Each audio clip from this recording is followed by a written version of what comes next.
What Margaret Left Behind. Part 1. The woman who came before Agnes had stepped out to see about tea, which left Eleanor alone in the main room with three men she'd known for less than 2 days, all of them watching her hold a diary like it had teeth. The fire was burning. The snow outside had finally stopped its argument with the windows, and the room was so quiet that Eleanor could hear her own breathing, shallow and unsteady, in a way she was trying very hard not to show. The tallest one spoke, eyes the color of smoke after a fire goes out. "You recognize the handwriting," he said. Not a question, a fact. Like he'd watched her face, and the face had already answered before she opened her mouth. Eleanor Grace Whitmore pressed the diary against her chest, felt the leather warm under her palms, felt something else too, something old, something aching, something that had been waiting in the back of her chest for a very long time and had just now been given a name. "She was here," Eleanor said. Her voice didn't shake. That surprised her. "Before me, she was already here." Nobody moved. Outside, Montana was finally quiet, and Eleanor stood in the middle of the life she'd run toward and wondered if she'd actually found the one her mother had run away from. 3 weeks earlier, Philadelphia. The contract was 12 pages long. Eleanor counted them. Twice, because counting gave her hands something to do, something that wasn't putting them around her father's throat. Everett Whitmore sat behind his mahogany desk, silver-haired, immaculate, the kind of man who looked like dignity and smelled like failure up close. He signed each page with the slow, careful loops of a man who believed his own handwriting was important, who believed the loops themselves conveyed authority. They did not. Eleanor stood by the window. Outside, snow fell on Chestnut Street in the particular way Philadelphia snow fell in January. Heavy, deliberate, like the sky had decided to suffocate the city slowly and was committed to the process. "You'll meet Lord Vane on Friday," her father said, not looking up. "The arrangements are final." Arrangements. That was the word he chose. Arrangements. As if Eleanor were furniture being moved to a better room. As if she were a painting he'd decided looked better above someone else's fireplace. "Father, the debt is $60,000, Eleanor. 60,000.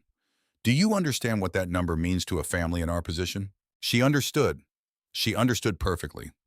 She'd read the account books herself, slipping into his study at 2 in the morning while he slept off his brandy in the armchair downstairs.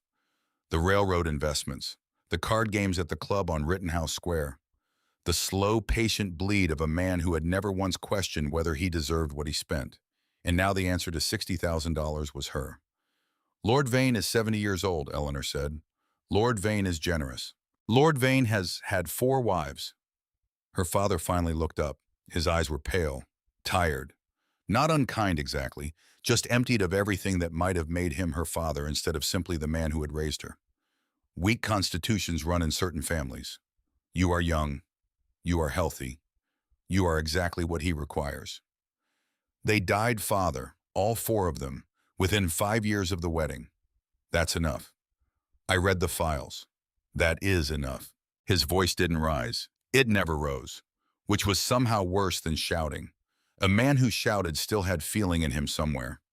Everett Whitmore had filed his feelings sometime around 1876 and had never bothered to retrieve them. Eleanor turned back to the window. The snow kept falling, and she made a decision. She had 3 days. 3 days before Friday. Before Lord Aldrich Vane arrived at the Whitmore house with his lawyer and his liver-spotted hands and his smile that moved across his face like something practiced.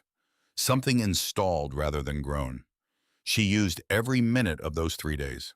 The filing cabinet in her father's study, second drawer, behind the household accounts, a folder with the Vane name on it.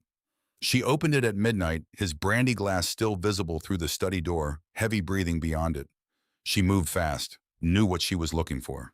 Had learned in 22 years of living in a house where she wasn't supposed to understand anything to find things quickly and replace them exactly as found. The medical reports were there. All 4 previous wives, different doctors, different cities, 4 different letterheads with 4 different official seals. Same language. Cardiac failure. Pulmonary weakness. Sudden decline following period of distress. Distress. That word. In 4 separate reports, about 4 separate women, all of them married to the same man, all of them declining suddenly after periods of an emotion his documents called distress, and everyone else called something they didn't name in front of company. Eleanor took a very slow breath. Put the folder back exactly as she'd found it. Every page, every angle. She'd developed this skill over years of reading things she wasn't supposed to read in rooms she wasn't supposed to enter. She was excellent at it. Her father had never noticed once. She walked upstairs, sat on her narrow bed in her cold room, the smallest bedroom in the house farthest from the fireplaces, and thought about distress. Then she thought about the classified section of last week's Tribune. She'd read it 3 days ago and dismissed it almost immediately. Because it was absurd. Because only a woman with no options would consider A. Ashford. Ridge Creek, Montana territory. Seeking a practical, educated woman of good character for a permanent arrangement. No fear of hard work or hard winners required. Apply in earnest only. She'd folded it twice, tucked it in her pocket before she'd even finished reading. She pulled it out now, read it again. Montana. She'd seen photographs in the geographical journals her father kept for appearances. Mountains that made Philadelphia look like an apology. Cold that was honest about what it was. Space enough that a person could disappear into it and become someone entirely different if they needed to. And someone named Ashford who wanted an educated woman, who'd put that in print, who'd said it plainly. She thought about Lord Vane's smile. She wrote the letter that night.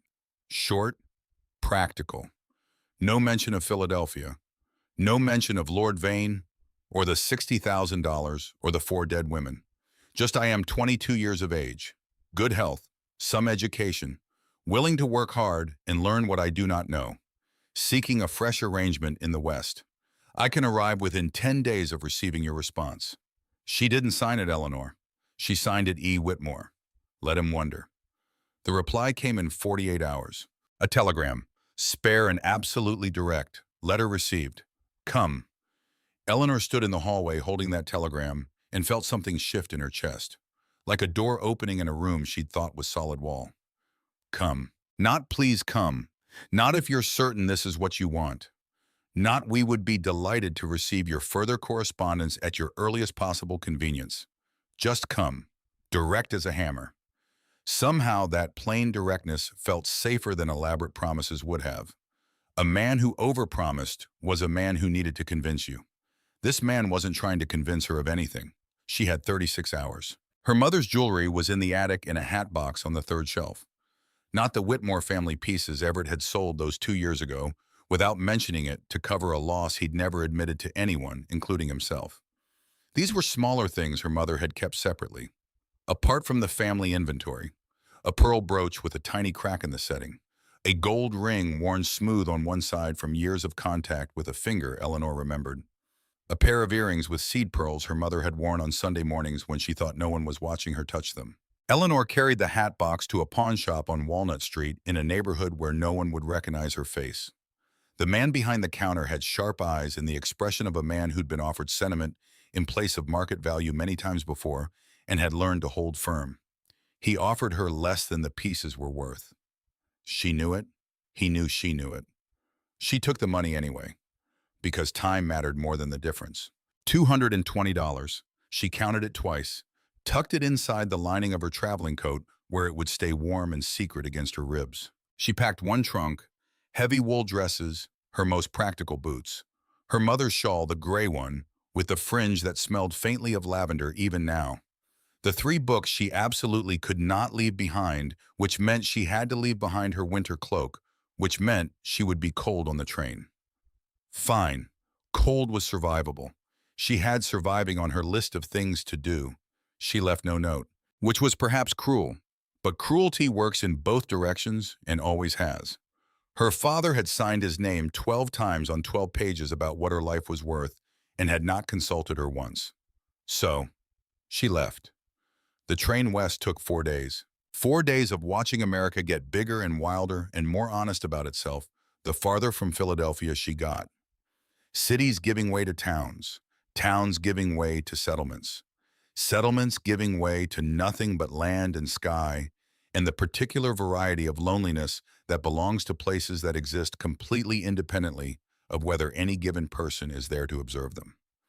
Eleanor sat by the window and let it wash over her.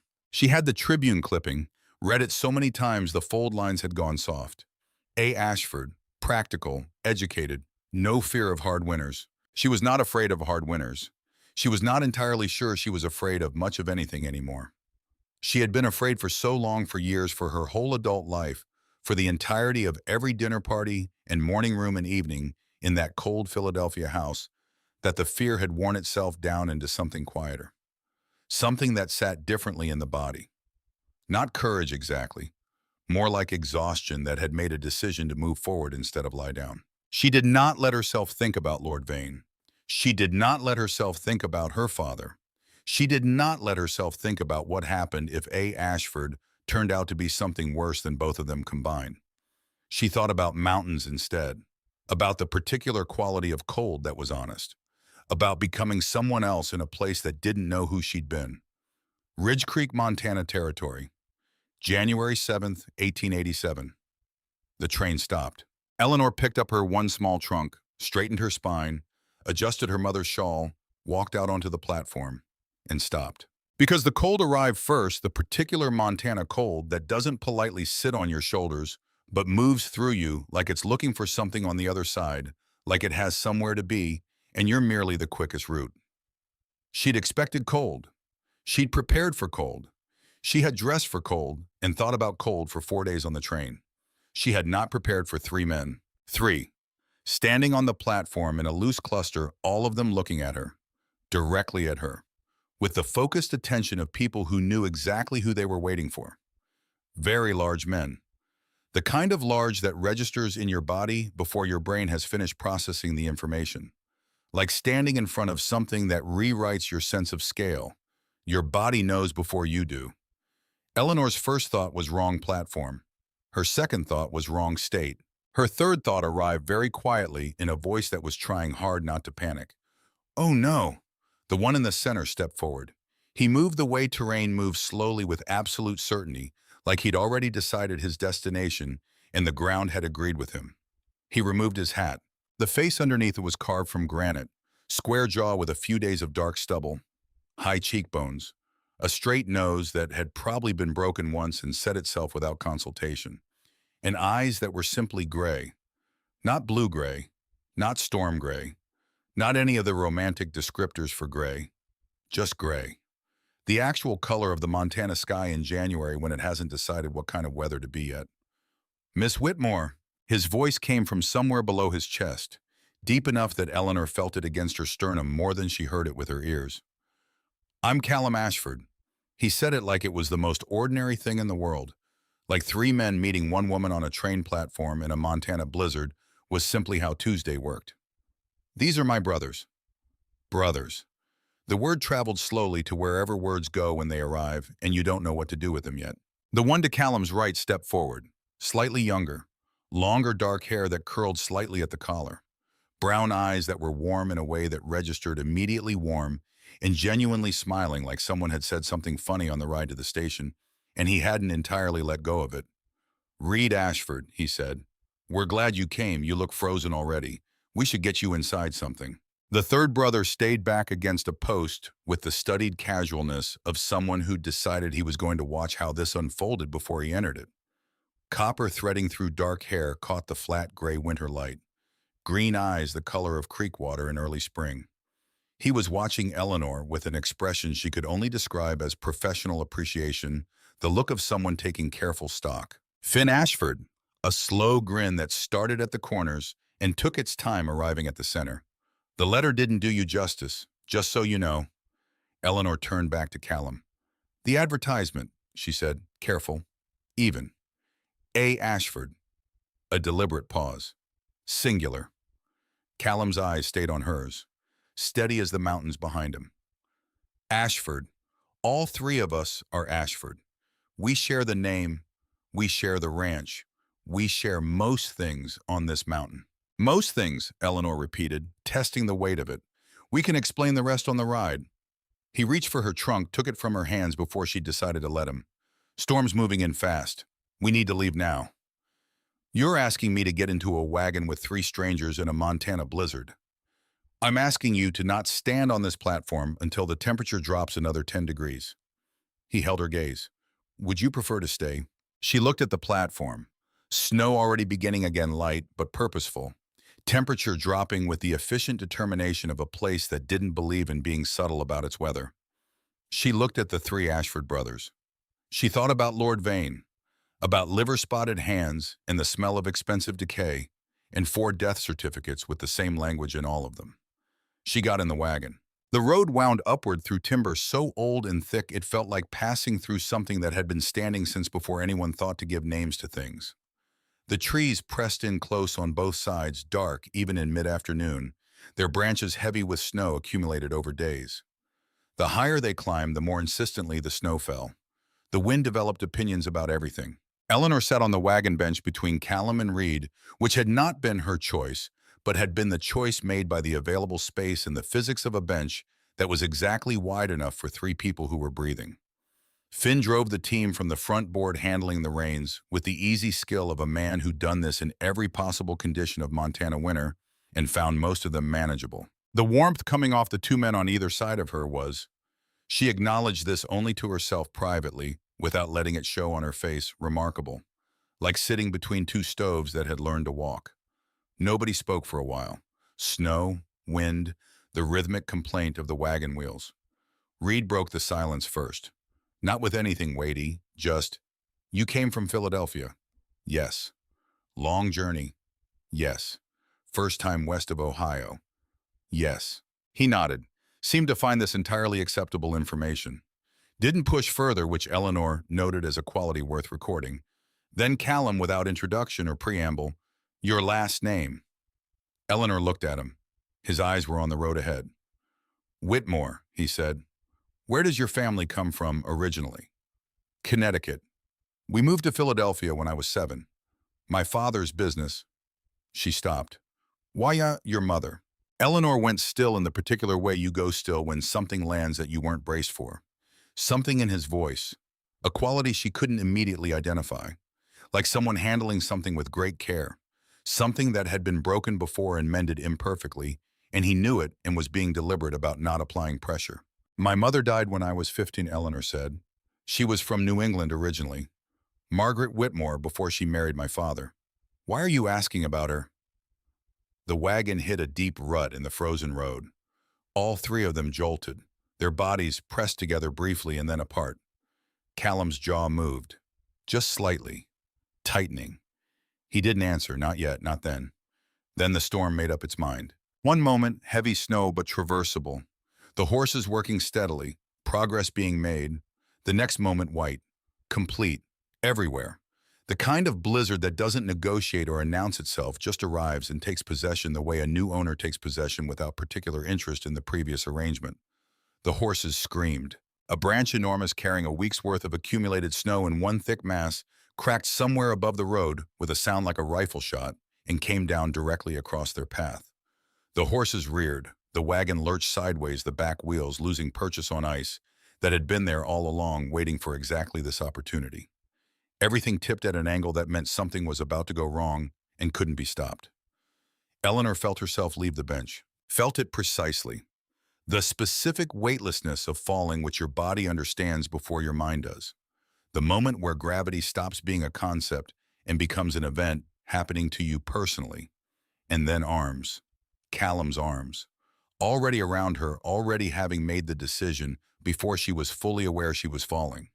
He rolled, taking the impact through his own back, landing in the snowbank with Eleanor sprawled across his chest. He absorbed all of it, gave her none of it. Neither of them moved for a moment. She could feel his heart underneath her cheek. Fast. Not the composed, controlled rhythm of a man accustomed to emergencies. Fast and hard and honest about having been afraid. That surprised her more than the fall did. "You all right?" his voice, low and rough, against her hair. "Yes." She tried to push herself upright. His arms tightened, just slightly, just for one full breath, like he was checking something, confirming something. Then they released. He helped her to her feet with steady hands. They were both knee-deep in snow. Her dress was soaked to the waist. Her hands were not entirely reliable. She put weight on her right ankle. The world went white for a completely different reason. Not blizzard. Pain. Sharp, immediate, unambiguous. the kind that isn't interested in being managed. Callum saw it on her face before she said a word. He was already crouching, hands on her boot, probing with a gentleness that seemed impossible given the size of his hands and the efficiency of everything else about him. Twisted, not broken, but you're not walking on it. He stood. I'll carry you the rest of the way. You absolutely will not. Miss Whitmore, I am a capable adult woman who cannot currently walk, he said. Not unkind, just finished with the part of the conversation where options were being discussed and moved on to the part where a plan was being executed. The ranch is 8 miles. The storm is escalating. You can let me carry you or you can stand here for the 40 minutes it takes Finn to bring the wagon back around, during which time you will develop frostbite in the ankle that is already injured. Eleanor looked at his face, decided. From somewhere behind her, Finn's voice arrived cheerfully over the wind. He'll carry you. He carried me once. I was 33 pounds, and it was a slightly different set of circumstances, but the principle is the same. Reed, that comparison helps nothing. I find it very helpful. Historical context. Eleanor allowed Callum to lift her, because of the ankle, not because of anything else. Certainly not because held against his chest at this height, she could feel him breathe steady and slow and deliberate, like a man who had learned to govern what his body communicated. His horse, a large bay, with the serene self-possession of an animal that had long since made its peace with being asked unusual things, accepted the new arrangement without comment. 8 miles. Snow and wind, and his arms around her from behind, holding the reins on either side. His chest solid and warm against her back. His breathing slow enough that it became a rhythm she found herself matching without meaning to. Somewhere around mile 4, she stopped fighting the closeness. Leaned back, just slightly. Just for the warmth. That was all it was. Just warmth. She felt his jaw tighten against her hair. Not words, just a muscle. Just what a man's jaw does when he's thinking something he's not going to say. Callum. Quiet, under the wind. Just for the two of them. My mother, Margaret Whitmore. You knew the name? A pause long enough to be a decision. Not her personally, he said finally. Just the name. From a register. What register? Another pause. Longer. Great Sioux War, 76. I was 22. We were in a bad position near the Rosebud deep into a winter push that had gone wrong. I took a shot to my left side. The men with me. He stopped, started again more carefully. They had their own problems. The cold was severe. Getting back to the main camp was the priority. Eleanor didn't say anything, just listened. A woman found me, Callum said. She was traveling with a trading party that had been moving supplies near the territory. Civilian. She stopped, spent several hours in the snow keeping me from losing consciousness, then got word to the camp somehow. When I came around properly, she was gone. A pause. I tried to thank her. Found her name in the party's register. He stopped. Margaret Whitmore, Eleanor said. Margaret Whitmore. The snow fell around them. Eleanor could not quite arrange her breathing correctly. Her mother, who had died quietly when Eleanor was 15 in a bedroom in Philadelphia with the curtains closed and the doctor speaking in the particular low voice doctors use when they've done everything available to them and the rest is not theirs to determine. Who had never mentioned anything that happened west of the Allegheny Mountains. Who had been to Eleanor's understanding through all of childhood simply present and then simply not. Her mother had been in Montana in 1876, in a winter that sounds like the one Eleanor was currently sitting in, keeping a stranger alive when it would have been easier not to stop.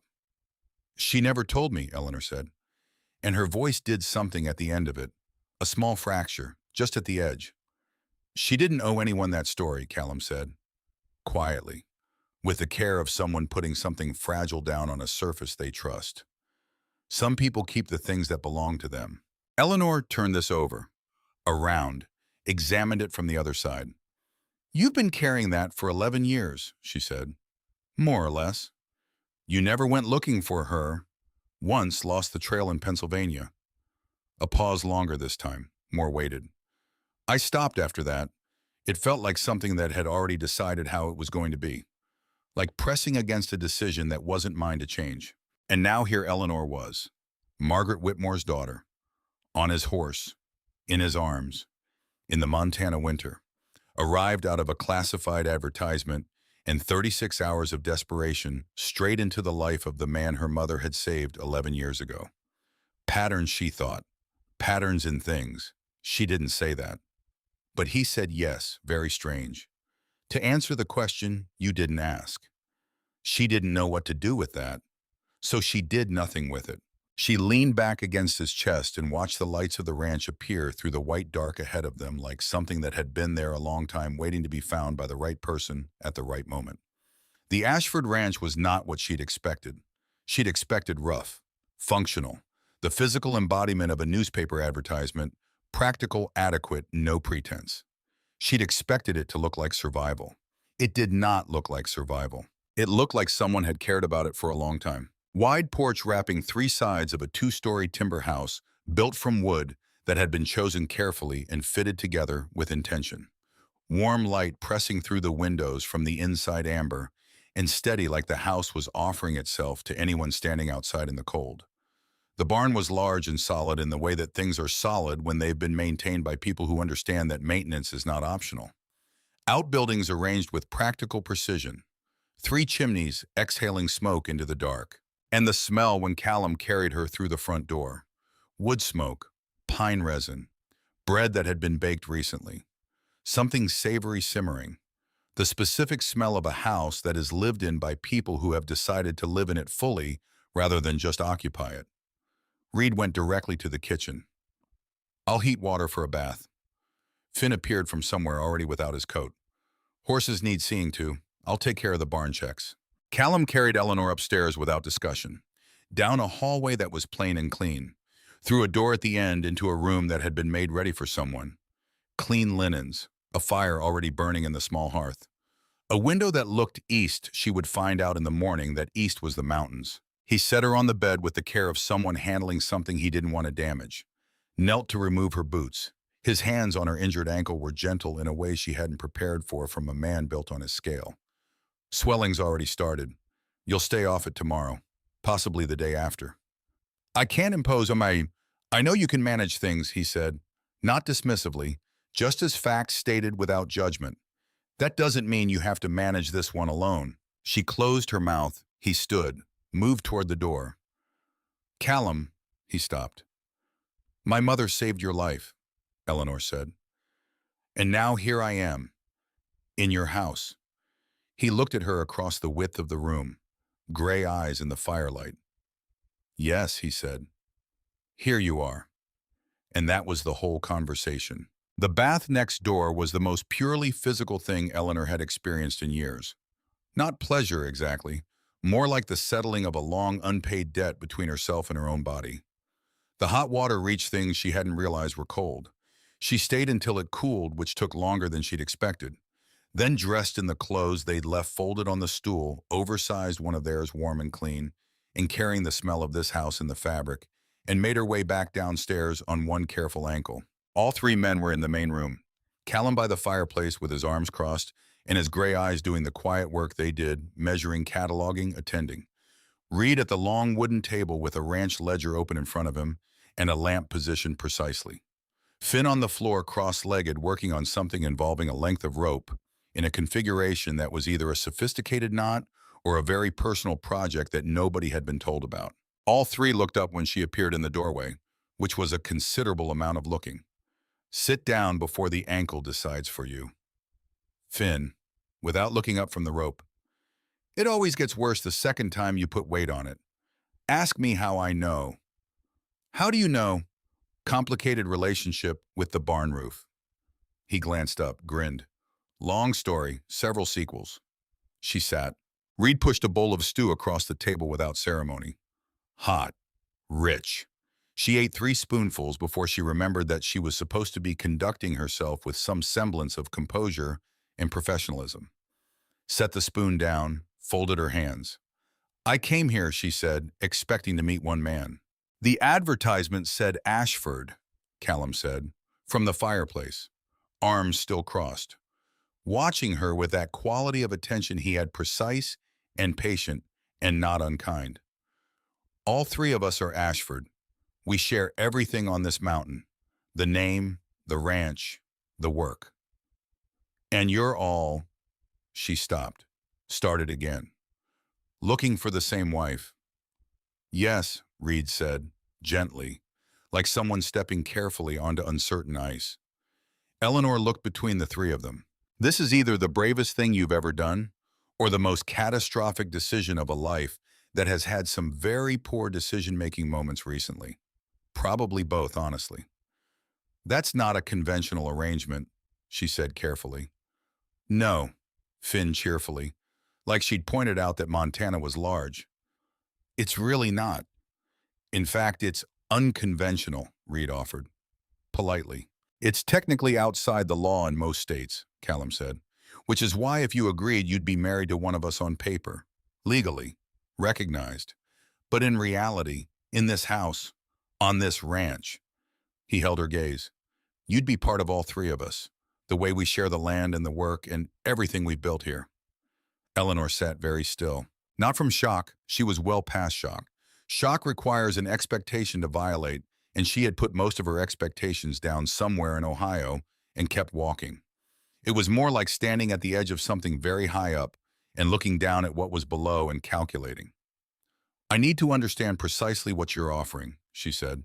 Not in broad terms, precisely. Reed's hands came flat on the table. Patient.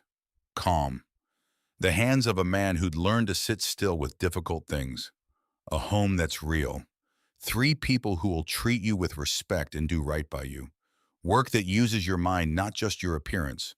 Partnership. A pause. And more than that eventually. If you choose it, freely. If, Eleanor said. That word matters to us, Reed said. We don't coerce. We don't pressure. You have 2 weeks to observe us, live alongside us, decide whether this is something you could want. At the end, you tell us yes or no. And if I say no, we put you on the stage to the nearest city with enough money to start fresh somewhere. Callum, even, exact. No obligation attached to it. No expectation of gratitude. You came. You decided it wasn't for you. We send you off properly. You just let me go. You'd never have been held. His voice dropped just slightly. Deliberate. There's a significant difference between those two things. There is a difference. Eleanor had spent 22 years being held without the word ever being used. Held by expectation. Held by propriety. Held by a father who had entered her name in a ledger next to a debt figure and found the arithmetic satisfying. These three men, still strangers, entirely strangers, were asking. Were offering the word if and meaning it. She picked up her spoon.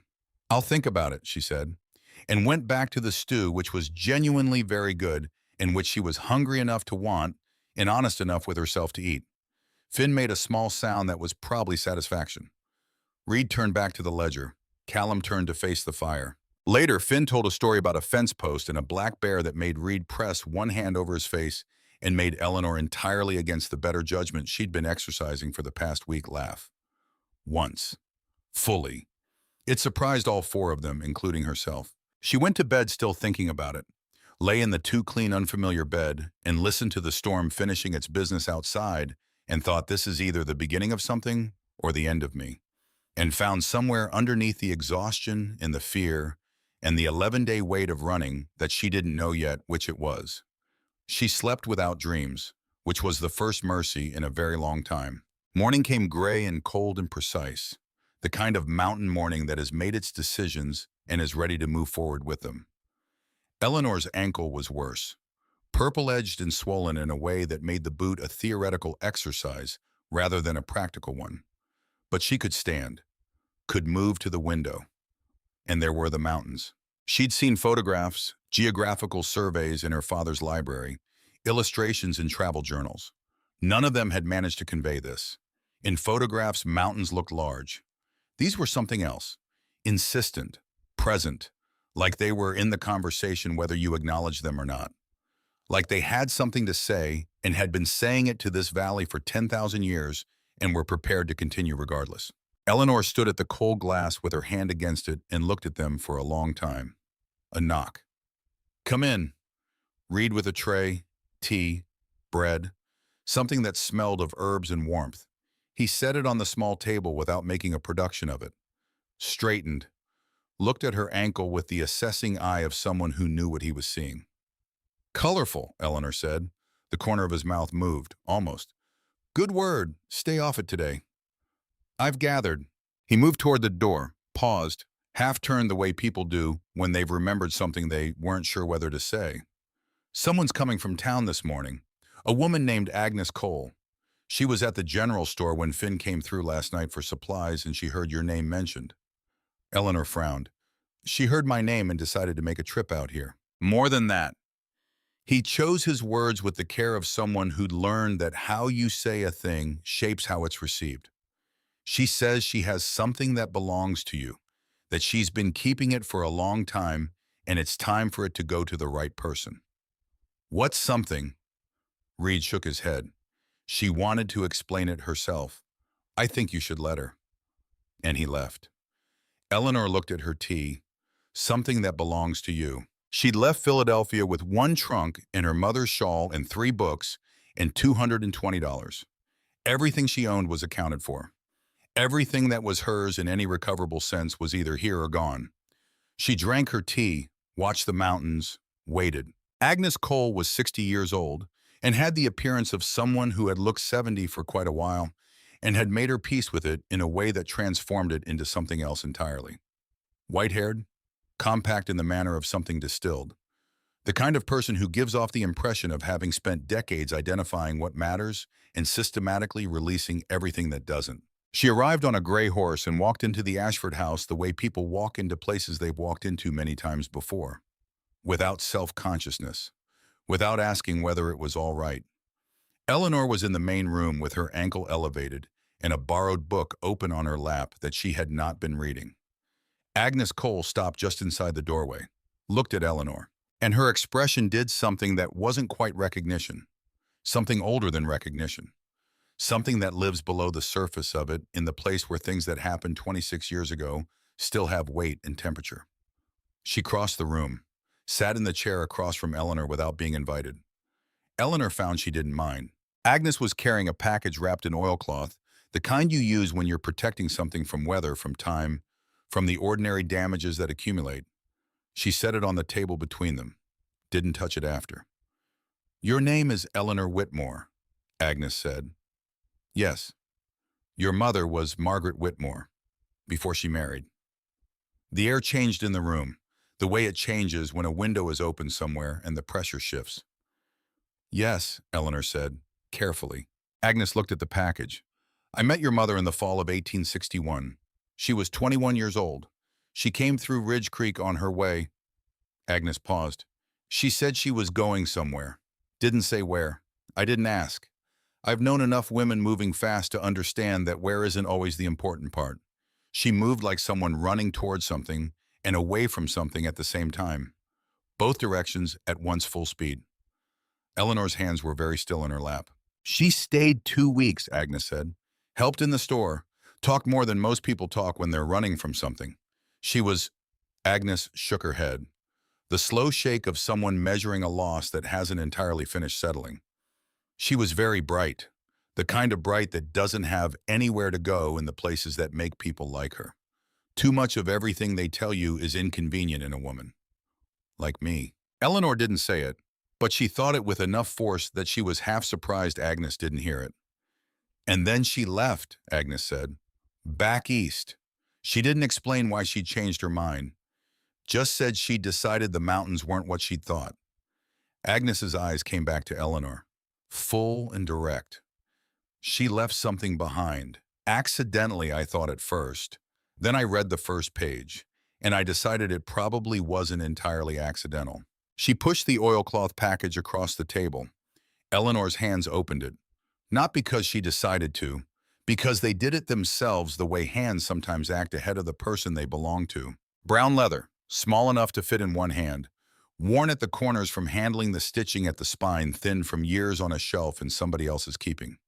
And on the cover in handwriting that Eleanor would have known in the dark, that she had known all her life on grocery lists and birthday notes, and the inscriptions in gift books, Margaret A. Whitmore, Ridge Creek, Montana Territory. September 1861. Eleanor could not speak. She didn't try. Agnes said quietly, "She was younger than you are now when she wrote it, but she made the same trip."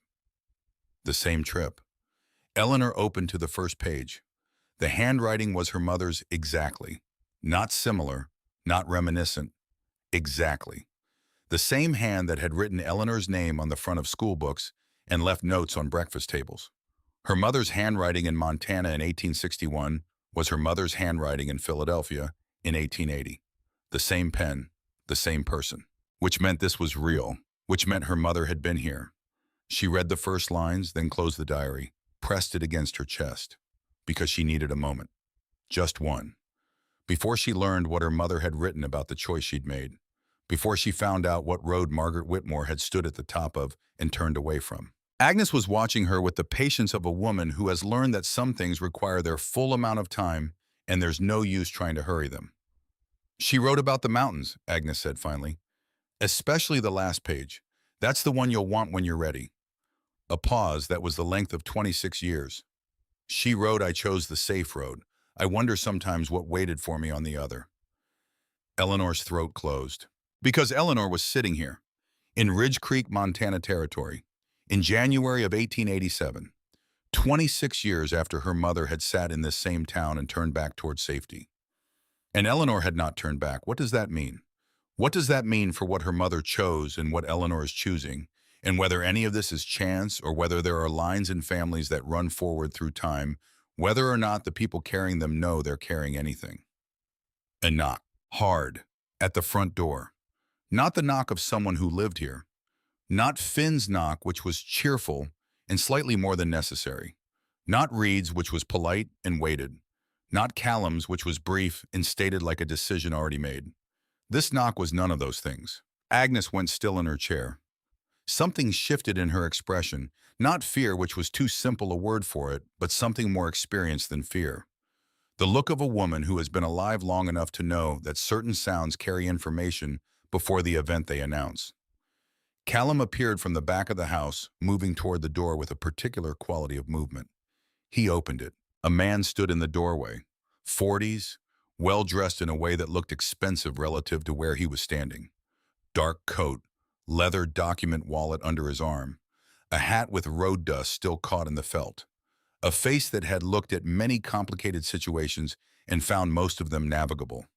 He looked past Callum, directly at Eleanor, and every degree of warmth she'd accumulated in the past 12 hours departed her body simultaneously. "Miss Whitmore," the man said. Not Mrs., not Mrs. Ashford, not ma'am. Miss. He already knew. "My name is Silas Croft. I've traveled a considerable distance." He lifted the document wallet. "And I have papers I think you'll need to see." The Montana wind picked back up outside, purposeful, as if it had things to attend to. Agnes Cole reached across the table and put her hand over Eleanor's. Steady, warm, the hand of a woman who has lived 60 years through everything. 60 years contains and has learned that when the world arrives at your door with documents and a long journey behind it, what you do is this. You sit up straight, you breathe, and you decide who you are going to be when it's over. Eleanor looked at Silas Croft. She looked at Callum. She looked at the diary pressed against her chest with her mother's handwriting on the cover, and she sat up straight. What Margaret left behind. Part 2, when the past catches up. Silas Croft was the kind of man who had learned to let silence do the work that lesser men use words for. He stood in the doorway, document wallet tucked under his arm, hat in his hand now, snow from his coat melting in small patient drips onto the Ashford floorboards. He let the silence run, waited while Eleanor stared at him, waited while Agnes Cole's hand stayed warm and steady over hers, waited while Callum took one slow, deliberate step forward, and Finn materialized from the direction of the kitchen without a word, which meant he'd been listening from in there for the last several minutes. Reed spoke first. "Come in," he said, neutral, measured. The voice of a man who had learned in difficult circumstances that how you say the first thing matters as much as the first thing itself. Silas Croft came in, sat at the table, set the document wallet flat in front of him, looked at Eleanor with an expression she couldn't parse. Not cold, not warm, something that had been both once and had arrived at a third state through some process she didn't yet understand. "Miss Whitmore," he said, "I'll be direct." "Please," Eleanor said. "Your father filed a report with the Philadelphia Magistrate's office 4 days after you left." He opened the wallet, slid a paper across the table toward her. "Missing person, presumed deceased." He cited the winter conditions in the Western Territories, said you were traveling alone and inexperienced, said the probability of survival was... He stopped. He implied it was low. Eleanor looked at the paper. Her name in an official hand, a seal in the lower corner, neat and authoritative and terrible. Eleanor Grace Whitmore, declared missing, presumed deceased, estate to be administered by... She stopped reading there. "He collected the insurance policy," Silas said. "Your mother took it out in 1879. In your name. Your father found it in her papers after she died and kept the knowledge of it. When you disappeared, he made his claim." A pause. "He received $600 3 days ago." The room was very quiet. Finn said Finn. Callum's voice, low, just his name. That was all it needed to be. Finn stopped. Eleanor looked at the paper for a long time. At her name in the official hand. At the word deceased pressed against her name like something that had been decided without her. At her mother's insurance policy, her mother's careful, quiet planning, her mother's last act of protection across the years, turned into $600 in her father's hand before Eleanor had even reached Montana. She was dead. Officially, legally, with a seal. She'd been declared dead before she found the mountains. "I need to don't spiral. Listen. Think after." "What does this mean for me?" she said. Her voice came out steady. "Legally, precisely." Silas met her gaze. "Eleanor Grace Whitmore no longer exists in the eyes of Massachusetts law. You cannot claim property in that name, cannot enter legal contracts as that person, cannot own land." A pause. "Lord Vane cannot claim a woman who doesn't legally exist. That's the practical benefit. And the liability. You have no legal standing anywhere as yourself. If he pursues this through territorial courts, through federal channels, you have no identity to stand behind." He folded his hands. "For all legal purposes, you are currently nobody." Nobody. Eleanor had been many things: a daughter, a liability, a number in a ledger, a transaction wrapped in silk and proprietary language, a bride in waiting for a man who collected wives with the casual regularity of someone who had decided the activity was simply what he did. She had never been nobody. Agnes Cole's hand tightened slightly over hers. "Don't. Think." "There's a solution," Callum said from across the room. He hadn't moved. "You already know what it is." Eleanor looked at him. "A legal marriage," she said slowly, "to someone who exists in the territorial records. To someone whose name is on the territorial land registry." Callum came off the wall, crossed toward the table, stood at the edge of it, looking at her steadily. "If anyone comes looking for Eleanor Whitmore, she isn't here. She's Eleanor Ashford, a different woman in a different legal situation entirely." "That's... yes," he said. "It is. You're saying I should actually..." "I'm not saying anything." He stopped, looked at her directly. "I'm telling you what's available. What you decide to do with it is your choice." His choice. She almost laughed, because here she was, legally dead in one state, being offered resurrection by a man with gray eyes, whose life her mother had saved 11 years ago in a snow that looked very like this one.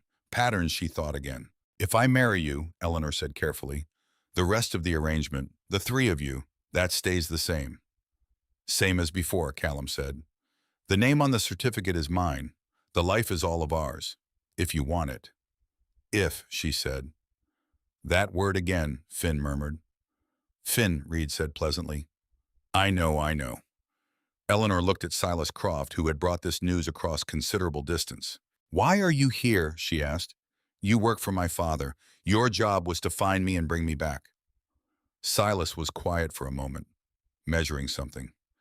"I work for whoever contracts me," he said. "Your father contracted me to locate you and file a report on your whereabouts." A pause. "I found you. I'm filing." He closed the wallet. "What the report says is my professional determination." Something in his face. She still couldn't name it. "Filed it." would come back to it. All right, Eleanor said, quiet, clean, like a door clicking shut on something that had been left open too long. All right, she turned to Callum. Let's get married. The county judge lived 12 miles back toward the valley. Callum rode out alone for him that afternoon into weather that had something to prove and was proving it. He came back 3 hours later with a small weathered man named Judge Harlan Pell, who looked at the assembled people in the Ashford main room and kept whatever he thought of the situation entirely to himself, which Eleanor found she appreciated more than almost anything else she'd encountered in the last 2 days. Agnes Cole stood as witness. She had not been asked to stay. She had simply found a chair after Silas Croft arrived and remained in it with the settled permanence of someone who has correctly identified where she is needed. Finn stood to Eleanor's left, Reed to her right. The ceremony was brief. Judge Pell had performed this ritual enough times to know which parts carried the weight and which parts were scaffolding. He moved through it with the unhurried efficiency of genuine experience. When it came to the ring, Callum reached into his coat pocket. Simple gold, worn smooth on one side, the smoothness of decades of contact with a hand that was no longer there. Our mothers, Reed said quietly from her right. Just for Eleanor. She felt something move in her chest. Not sentiment, exactly. Something older. The recognition of what it means when someone places something irreplaceable in your hands because they have decided you are worth the risk. She watched Callum slide it onto her finger. He was looking at her hand, careful, the way he looked at everything he intended to remember. The ring was slightly loose. She would grow into it. Judge Pell pronounced them. Married shook Callum's hand, accepted payment, tipped his hat to Eleanor with a small nod that conveyed more than it said, and walked back out into the Montana afternoon without ceremony. Agnes Cole said, well, and went to put the kettle on. Finn said, do we toast? We should toast. Reed tell me we have something worth toasting with. We have whiskey. Perfect. Ideal. I'll find the glasses. Eleanor stood in the main room of the Ashford Ranch.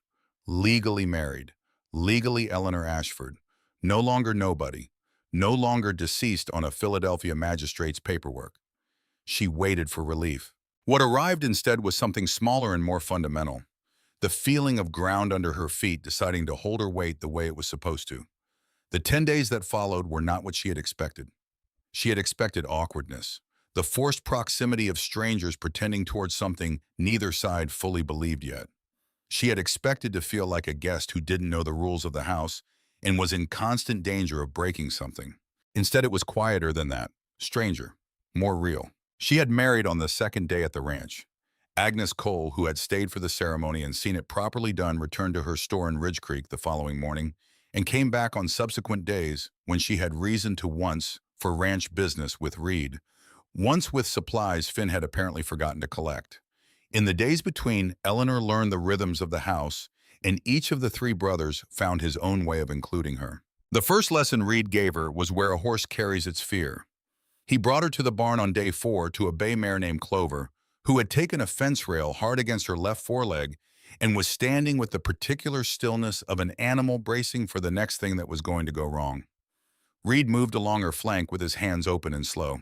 Here, he said, feel that, the muscle, how it's drawn up. She's not just in pain. She's waiting for more pain. They do that. Most creatures do. Eleanor put her hands where his had been. The mare shifted slightly, did not pull away. And you just, she started. Stay, Reed said, simply, without elaboration. He kept his hands where they were. Patient in the specific way of someone who has learned that patience is not passive, it's active. It's a choice you make repeatedly. You were a medic, Eleanor said. Field medic. Not a surgeon, I didn't have the formal training. But I had the hands. He glanced at her, a brief look honest. And the tolerance for sitting with something that's hurting when there's nothing to do but wait and not leave. Did the war teach you that? A pause. The war tried to teach me the opposite. It took a long time to unlearn what the war actually taught. Eleanor turned back to Clover, kept her hand steady. The mare exhaled, long and slow, the specific exhale of something that has been bracing and has decided for now to stop. That's it, Reed said quietly. That's exactly it. And Eleanor wasn't entirely sure which of them he was addressing and found she didn't mind the ambiguity. The second thing happened on day 6. Finn decided she needed to learn to ride properly. Whether this was practical or whether it was Finn finding an entertaining way to spend a cold afternoon was not immediately clear. Eleanor suspected both. "Sit like you're having a conversation," he said. He was perched on the top fence rail with the easy confidence of a man who had decided gravity was optional. "Not like you're waiting to be thrown." "Those are not mutually exclusive," Eleanor said. "They are with the right approach. The horse and I have not established the right approach. The horse can tell you're nervous. She's responding to that." "I am nervous. This seems like relevant information for both of you." He laughed at that, which she hadn't been expecting. Full and genuine, not polite. She fell the first time at a trot. Landed in the snow. Lay there for a moment looking up at Montana sky and conducting a brief internal assessment of her situation. Hurt Finn from the rail, sounding approximately 40% concerned and 60% interested. "No." She got up. She fell the second time on a turn. Better landing this time. She was learning something. She wasn't entirely sure what yet. The third fall involved the fence post, and she felt strongly about the fence post's role in the situation, said so with more volume than she'd planned, and Finn laughed so suddenly and completely that he fell off the rail himself, which meant they were both in the snow, looking at each other, and Eleanor laughed before she could stop it. Before she could remember, she was being careful and measured and appropriately professional about this entire situation. Before any of the sensible parts of her could intervene, she just laughed, real and full, and without any of the performance she'd put into everything she'd done for the past 22 years. Finn looked at her with those bright green eyes. There she is. There who is the actual person. He stood, brushed snow off his coat, offered her his hand up. Not the one doing the impression of a person. Eleanor took the offered hand. "I've been doing it for a long time," she said. Quieter. "We can tell." He didn't let go of her hand immediately. "Callum said it the first night. Said you moved like someone who'd been performing in front of an audience so long they'd started to forget there was another option." She looked at him. "Was he right?" Finn asked. Straightforwardly, not unkindly. Eleanor thought about it honestly. "Yes," she said. Finn nodded once, the nod of someone filing accurate information in the correct place, then turned back toward the horse with his hands open and unhurried. "Right. Fourth attempt. And this time let her feel that you're not afraid. Even if you are. She'll know anyway. Probably. But there's a difference between afraid and showing it. Try the first kind." Eleanor, to her own considerable surprise, got back on the horse. The third thing happened on day 8. No lesson, no objective, no task with a measurable outcome. Just the fire burning low in the main room at 9 in the evening, and Callum in the chair across from hers and Margaret's diary on the table between them. Eleanor had been reading it carefully. A few pages at a time, the way you read something you know has a finite amount left, and you want to make each portion mean something. "She writes about the mountains," Eleanor said. Callum looked at the fire. Every single entry. She'd wake up and describe them. Morning light, evening light, storm light, the way they look when it's just starting to snow versus the middle of it. She never ran out of ways to describe them. A pause. She only stayed 2 weeks, but she wrote about them like someone who had known them her whole life. "Some places do that to people," Callum said. "Get under the skin faster than other places." She was running from an arranged marriage. Eleanor's finger traced the edge of the open page without touching the ink. "Same situation as mine. The man her family had chosen was much older. They needed the financial arrangement. She wrote that when she arrived in Ridge Creek, she felt for the first time like she could breathe all the way to the bottom." Callum looked at her now. "And then she left," Eleanor said. "Why? I don't know yet." She looked at the handwriting. The entries just stop. One day, mountains at dusk. Next entry, Philadelphia. Months later. Smaller handwriting. Like the person writing it had gotten smaller. The fire settled. Popped once. "Are you afraid of doing the same?" Callum asked. Direct, quiet, the way he asked every important thing. Eleanor considered it honestly. "I'm afraid I understand why she did," she said, "and I don't want to understand it. I want to be the kind of person who would have stayed." She paused. But wanting that and being it are different things. And I haven't, she stopped, restarted. I haven't actually chosen to be here, not from a position of choice. I'm here because I was out of other options when I arrived. That's not the same thing. He held her gaze, firelight in gray eyes. Then find the other options, he said, and choose from there, which was possibly the most frightening and most generous thing anyone had ever said to her in the same sentence. Agnes Cole came on day 9 with a different quality of presence than her previous visits. She brought bread, as she sometimes did when she came. But she came for a conversation, and she sat on the porch with Eleanor, despite the cold because the mountains were visible, and Agnes seemed to feel that this particular conversation required them as witnesses. "You're thinking about what staying means," Agnes said. "Not an accusation, an observation, like noting the weather." "Not whether to stay," Eleanor corrected.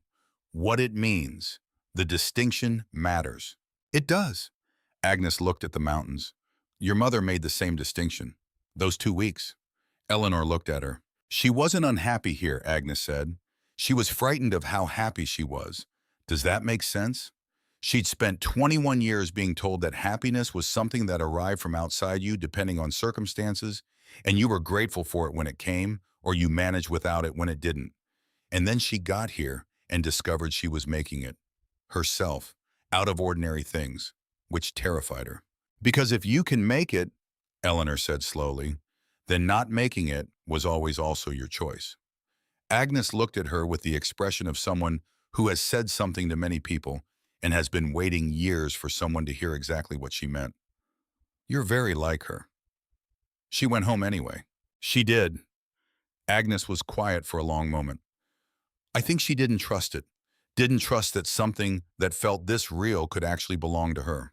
She was waiting for someone to give her permission to have it. And nobody gave her permission.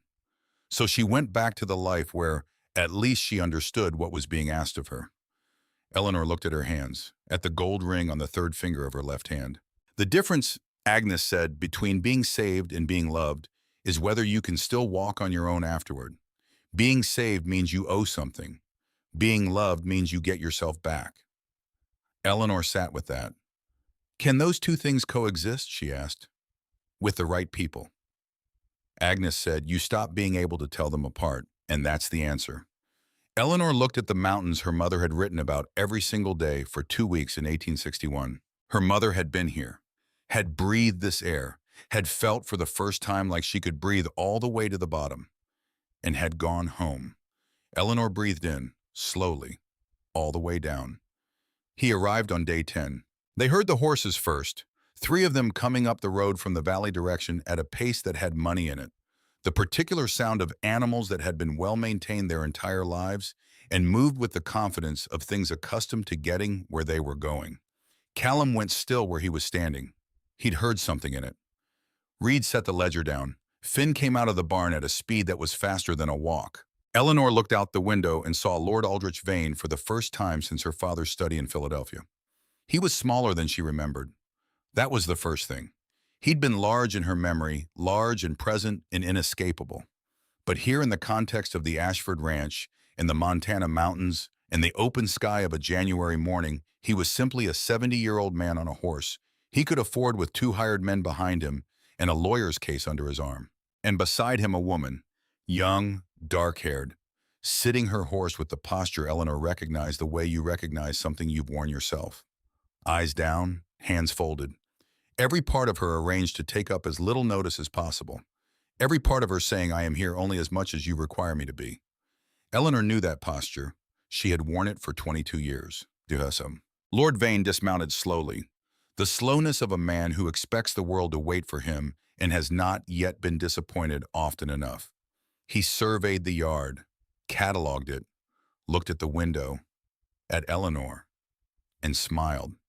The same smile she'd seen in Philadelphia drawing rooms. The practice kind, the installed kind. Eleanor's hands were flat on the sill. "Don't move, don't flinch, give him nothing." Callum was already at the door. Vane came in like air that has decided it owns the room. He sat in Eleanor's chair without being offered it. Set his case on the table with the proprietary ease of a man accustomed to all surfaces belonging to him by virtue of proximity. Mr. Ashford, he said to Callum, I believe there's an unresolved matter. There's nothing to resolve, Callum said. He weighed the word wife as a fugitive from a legal obligation in a theft complaint. There are papers. There are always papers, Reed from across the room, pleasantly as if they were discussing something of mild intellectual interest. Vane shifted his attention to Eleanor. My dear, this has gone far enough. Come home and we'll speak no more of any of this. Home. As if Philadelphia were home. As if it were anything other than the room where her father had signed her away. She's not going anywhere. Callum, flat. She is legally obligated. She is legally my wife. Even final. Judge Harlan Pell performed the ceremony. Agnes Cole witnessed. The territorial filing is complete. Vane ran his calculation. A convenient arrangement. A legal one, Reed said, which is the relevant category. Something moved across Vane's face. The cold adjustment of a man who has hit an obstacle and is already mapping the route around it. He turned toward the door and spoke to someone outside, and the young woman came in. She moved the way Eleanor had seen certain animals move in the presence of something that had hurt them before. Small, precise steps, eyes tracking, ready to adjust to comply to become whatever shape the moment required. She was perhaps 20 years old. Her name was Charlotte, Eleanor would learn later. Charlotte Fenwick of Baltimore, before 6 months of marriage, had made her into something else. She stood beside Vane's chair with her eyes on the floor, and Eleanor looked at her and felt the breath leave her body, not from recognition of Charlotte's face, from recognition of Charlotte's posture, the angle of the shoulders, the arrangement of the hands, the particular quality of presence that tries to be absence. I am here, and I am nothing you need to notice. I am ready for whatever you decide. Please don't decide too suddenly. This is what I looked like 1 month ago in Philadelphia, at every dinner, in every morning room, and every long, quiet evening in that house. This is exactly what I looked like, and not one person said anything about it. Because this is what women look like when they have been trained carefully over time to look like nothing. Vane was speaking. Legal channels.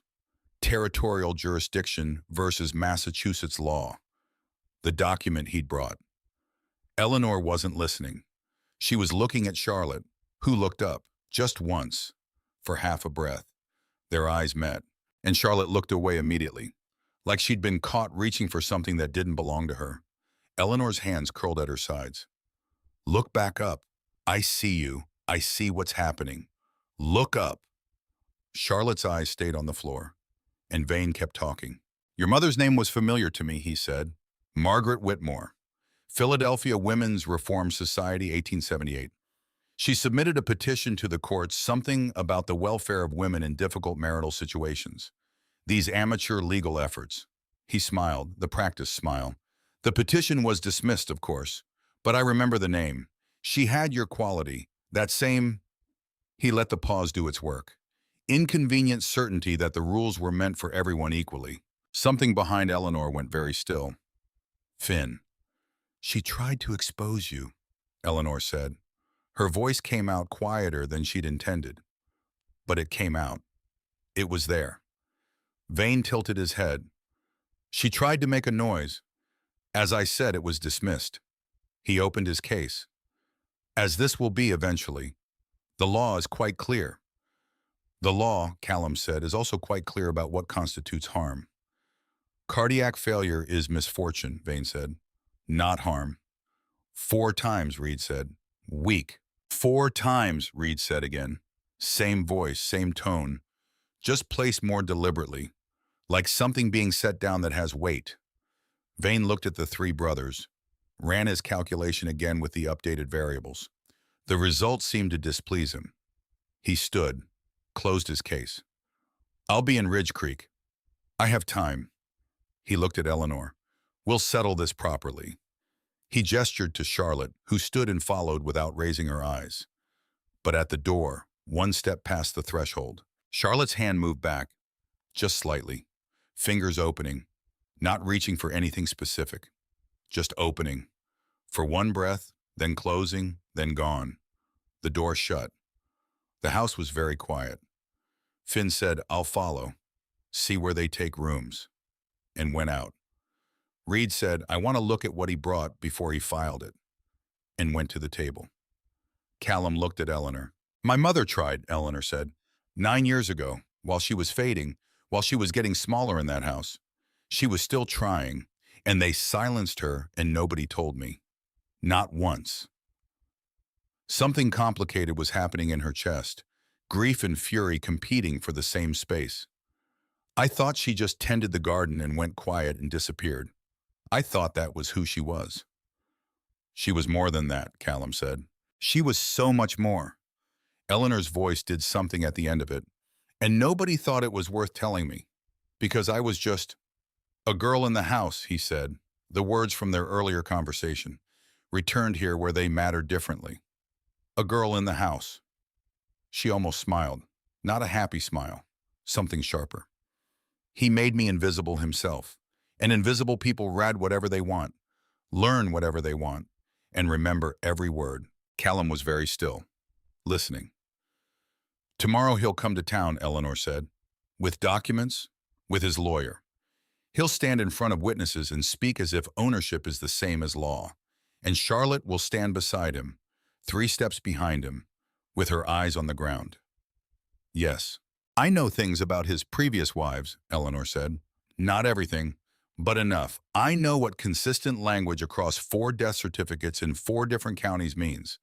I know what the courts are supposed to do with that kind of pattern when someone names it clearly enough to make them look at it.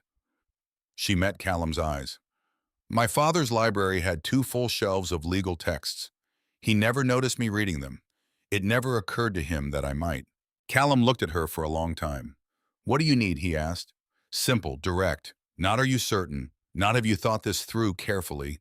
Not perhaps you should sleep on it. Just what do you need?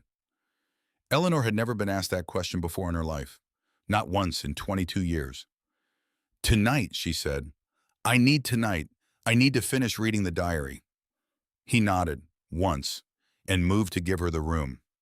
She sat by the fire long after the others went to bed. The diary in her lap, the last pages. She'd been saving them the way you save the last of something irreplaceable, rationing it, trying to make it last, knowing there was a specific amount left and no more after. The final entry was dated 2 days before her mother left Ridge Creek in September of 1861. The handwriting was different than the preceding pages. Larger, faster, like she'd needed to capture the thought before it changed its mind. I understand something today that I didn't understand when I arrived here. The mountains don't care about me. This is not a grief. This is the most freeing thing I have ever encountered in my life. In Philadelphia, every room I enter has already formed an opinion of me before I open the door. Here the mountains simply exist and allow me to exist alongside them without requiring anything of either party. I have been afraid of entirely the wrong things. I was afraid of what he would do if I didn't come back. Afraid of the legal proceedings, of disgrace, of what people would say in rooms I wasn't in. I was afraid of being alone and being wrong and being someone who had chosen poorly and couldn't take it back. But I have been here for 2 weeks and I have been completely fine. More than fine. I have been more myself in 14 days in Montana than in 21 years in every other place I have existed. So the question becomes, what am I actually afraid of? I think I am afraid that I don't deserve this. That something this right isn't meant for me specifically. That I haven't earned the right to a life that feels like breathing. Eleanor stopped. Read that sentence again. That I haven't earned the right to a life that feels like breathing. Pick the diary back up. Read the last paragraph. Tomorrow I go home. I have decided. And I know even as I write this that it is the wrong decision. I know it the way you know you've turned the wrong direction in the body before the mind confirms it. But I'm going anyway. Because the right decision requires me to trust something I haven't learned yet to trust. Maybe the women who come after me will have learned it differently. I hope so. I truly, sincerely hope so. Eleanor closed the diary, held it against her chest. The fire had gone to embers. The house was deeply quiet. Outside, Montana was doing what Montana does in the deep hours, settling into itself, breathing slowly, entirely indifferent to the small human events happening inside its walls. Her mother had written a letter to the future, to the women who come after me. She had been writing to Eleanor. She just hadn't known Eleanor's name yet. You don't earn the right to a life that feels like breathing. You just breathe. And choose where you breathe. Morning came hard and cold and absolutely clear. Eleanor was dressed before the house stirred. Practical dress, Montana lace boots, her mother's shawl around her shoulders. Reed found her in the kitchen with her hands around a cup. Stopped in the doorway. You slept.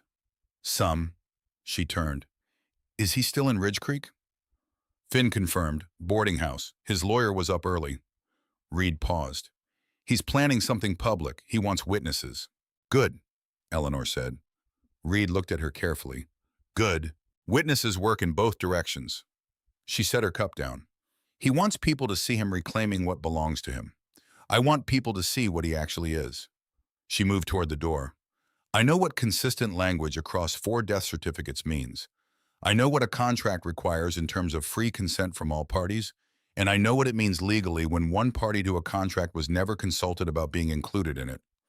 I know that patterns can be named, and once they're named in front of enough witnesses, they're very difficult to make invisible again.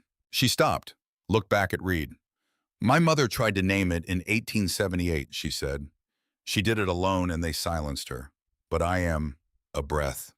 I am not alone. Reed looked at her for a long moment.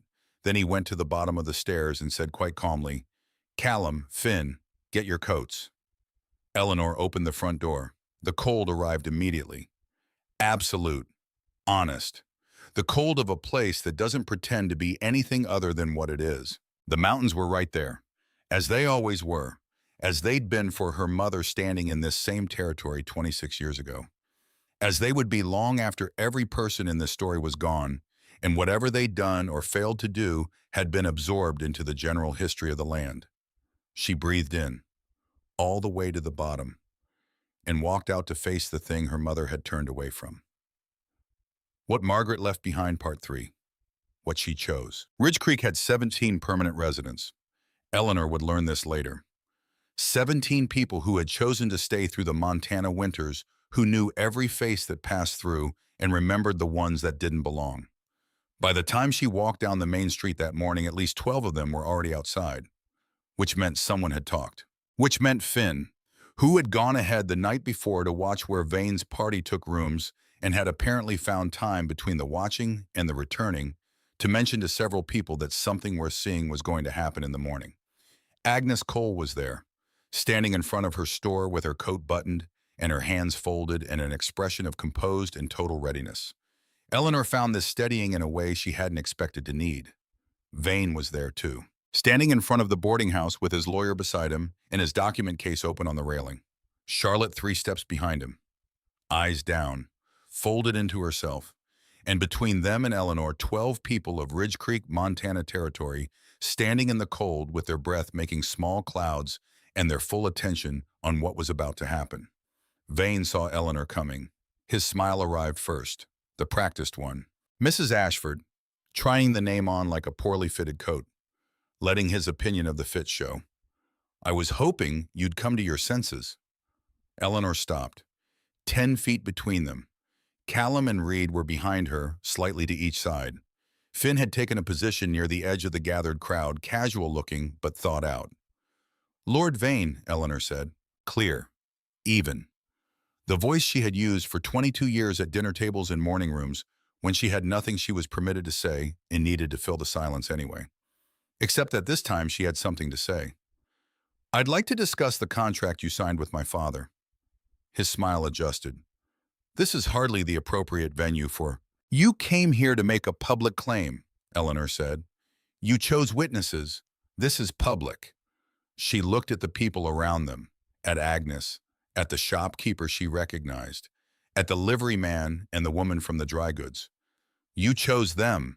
They'll hear both of us. Vane tilted his head, recalibrating. Your father and I entered into a legal...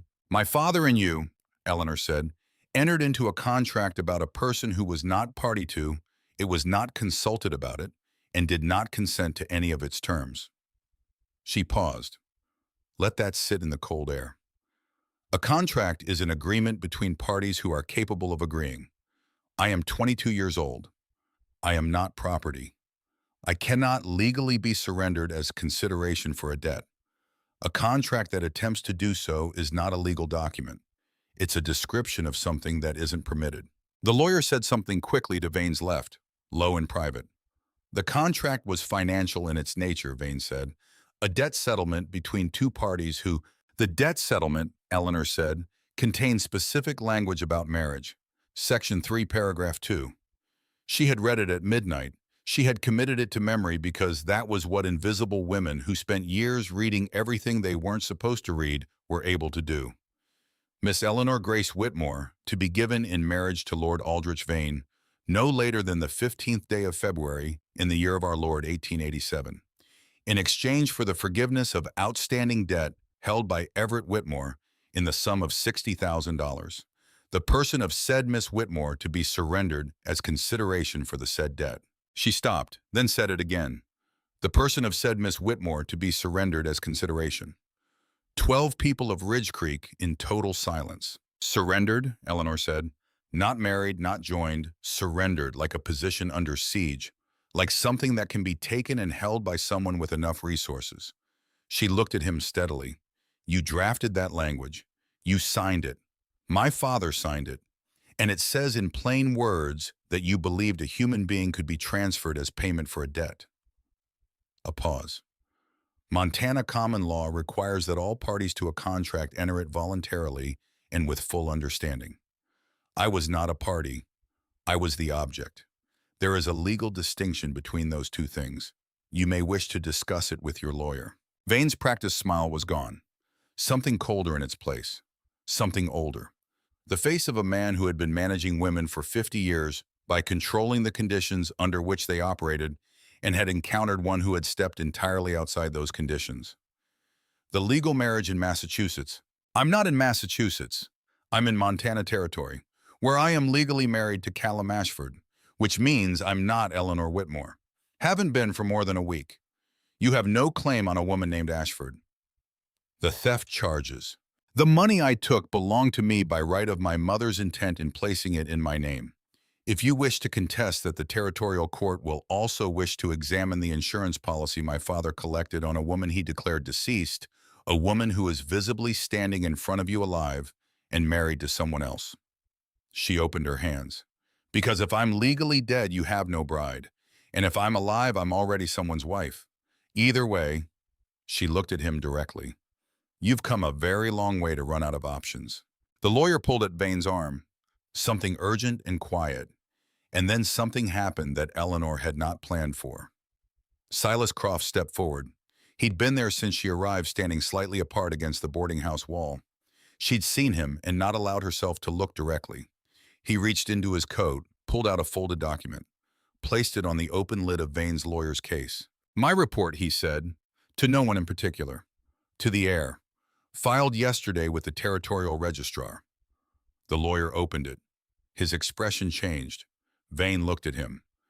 What is subject located in Ridge Creek, Montana Territory? Silas said, still addressing the heir, his voice carrying without effort. Legal name Eleanor Ashford. Married under Montana territorial law to Callum Ashford. Marriage properly witnessed and filed. No evidence of fraud or coercion in the proceedings. No evidence of theft meeting the federal threshold for interstate prosecution. Subject is a lawful resident of Montana Territory. A pause. Precise and final. Case closed. Vane turned to him slowly, the turn of a man exercising considerable control over what his face did. You were contracted to find her and file a report. Silas met his eyes without heat. I did both. That report was supposed to— Professional determination, Silas said. It's in the terms of my contract if you'd like to review them. Then from 3 steps behind Vane, in a voice so quiet that every person present leaned slightly toward it, Charlotte said, I want to go home. The air changed. Vane turned. Charlotte's eyes were up. For the first time since Eleanor had seen her, Charlotte's eyes were up, looking directly at Vane. Her hands were shaking in a way she made no effort to conceal. Her chin was not shaking at all. Charlotte, I want to go home, she said again. Same words, slightly more volume, like she was testing whether repetition changed the outcome, like she'd never tested it before and wasn't sure what would happen and was testing it anyway. This is not, I want to go back to Baltimore. Thin, unsteady, but completely unambiguously there. All the way there. Nothing invisible about it. I want to see my mother. Vane looked at her with the expression of a man who had not included this variable in his calculations, which meant Eleanor understood that this variable had never appeared before. Charlotte had never in 6 months said what she wanted out loud. She was saying it now. In the middle of a Montana street, in front of 12 witnesses, in a voice that shook but did not stop. Eleanor looked at her. Charlotte looked back. One full breath between them, and Charlotte's chin came up half an inch. Vane left that afternoon. Not loudly. The way tides go out with an inevitability that tries to appear voluntary. His lawyer and Silas Croft spoke for some time. Documents changed hands. Things were signed. The expensive case was loaded onto the expensive horse. Charlotte went with Agnes Cole. Temporarily, Agnes said in the way Agnes said things that were already decided. Until Charlotte could be properly arranged back to her family in Baltimore. This would happen because Agnes Cole had determined it would happen, and Agnes Cole's determinations tended to become facts. Reed offered Charlotte something for her nerves. She took it without asking what it was, which told Eleanor everything she needed to know about the past 6 months of Charlotte's life in one silent motion. Finn watched the last of Vane's horses disappear around the bend in the road, then said, "That was enormously satisfying." "Was it?" Reed said. "Enormously. Eleanor, that was—" He stopped, searched. "I've seen impressive things. That was the most impressive thing." "We don't need to rank it," Callum said. "I'm just noting it for the record." "The record doesn't need it." "I feel it does." Eleanor stood in the Ridge Creek street and waited for relief. It came. Eventually. A slow unwinding somewhere in the center of her chest. Like something that had been held tight for so long she'd stopped noticing its tension and was only aware of it now that it was releasing. Gone. He was gone. Charlotte would go to Baltimore and her mother in whatever space and time and gentleness she needed after what had been done to her. And Eleanor was Agnes Cole's hand on her shoulder. "Come inside," Agnes said. "I have something for you, and you should be sitting down when you read it." The envelope was from a law office in Burlington, Vermont, postmarked 3 weeks prior, addressed to Eleanor Grace Whitmore at her father's Philadelphia address, forwarded twice through channels Eleanor couldn't entirely trace, though she had a strong suspicion about who had ensured its routing. Agnes set it on the table, sat across from her, waited. Eleanor opened it. The letter was from a solicitor named Hargreaves on behalf of the estate of Margaret Ann Whitmore, deceased, formerly of Philadelphia, Pennsylvania. The language was formal and careful and completely clear. Margaret had purchased a land deed in Vermont, 1878, 40 acres outside Burlington, good timber, a standing house. The deed registered in Eleanor's name from the date of purchase and held in trust by this office until Eleanor came of age or the trust became relevant, whichever occurred first. Her mother had been planning something, not an escape for herself, an escape for Eleanor. A door built quietly without fanfare, without anyone knowing, while she was working in the garden and reading novels and getting smaller in a Philadelphia house. Margaret Whitmore had walked into a Burlington law office in 1878 and purchased her daughter a way out. Just in case Eleanor needed it. The property value was listed at $1,100. Eleanor read it twice, set it down, picked it back up. $1,100. Land, a house already standing, which meant she didn't need, which meant she could, which meant she was free. Not because she'd been clever, not because she'd talked her way out of a corner or married strategically or leveraged what she'd memorized in her father's library. She was free because her mother had put something aside in 1878, while quietly getting smaller, while the years passed, while she worked in the garden and touched her Sunday earrings when she thought no one was watching. All that time, Margaret Whitmore had been building her daughter a door. She knew, Eleanor said, quietly. Not to Agnes specifically. To the room, to the years. She knew she wasn't going to be the one. She went back and got smaller and knew she wasn't going to be the one. So she built me a door instead. Eleanor's voice did something at the edge of the last word. She gave me what she had left when she'd run out of courage. She gave me the door. Agnes was very still. She gave me what she could, Eleanor said. Yes, Agnes said. That was all. Eleanor looked at the letter, looked at it for a long time. I don't have to stay, she said. No, I could go to Vermont. She stopped. I could open that door. You could. Eleanor put the letter down carefully, like something fragile, like something that had traveled a long way and cost something to make and deserved to be handled with that knowledge. I need to talk to Callum, she said. He was in the barn. Because of course he was.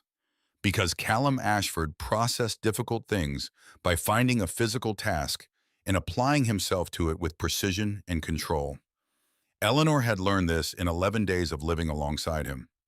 She had learned a great deal in 11 days. He was repairing a bridle, sitting on the workbench with the leather in his hands and his eyes on the work.